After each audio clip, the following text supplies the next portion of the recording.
Komisi 10 DPR RI meminta agar pemerintah Provinsi Bangka Belitung tidak hanya menetapkan daerah destinasi wisata, namun juga memperhatikan sarana dan prasarana di daerah wisata.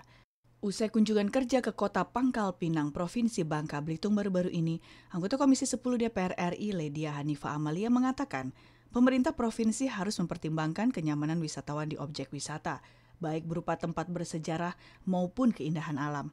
Pasalnya permasalahan kebersihan di daerah wisata masih sangat rendah, mulai dari ketersediaan tempat sampah hingga sejumlah papan petunjuk yang berkaitan dengan kebersihan. Kalau kita bicara soal pariwisata, dia itu kan berkaitan dengan kenyamanan. Orang datang itu untuk melihat mungkin keindahan alam, mungkin mendapatkan pengalaman baru.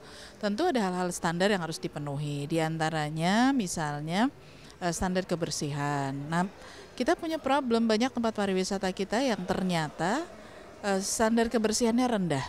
Masalah sarana dan prasarana seperti keberadaan toilet bersih dan keberadaan papan petunjuk yang universal harus dibuat sebagai kebutuhan dasar yang wajib ada di tempat wisata. Untuk itu, Ledia mengingatkan pemerintah harus menetapkan standar sarana dan prasarana serta pelayanan yang jelas yang harus dimiliki di setiap destinasi wisata. Jadi saya mengingatkan kepada Kementerian Pariwisata penting untuk menetapkan standar.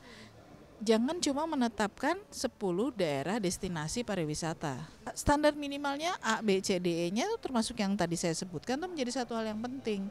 Dan itu harusnya ada. Yang berikutnya yang juga harus disiapkan oleh Kementerian Pariwisata adalah SOP. Jadi harus ada SOP tentang pelayanan yang diberikan oleh masyarakat itu. Dari Bangka Belitung, Rangga Wijaya, TVR Parlemen melaporkan.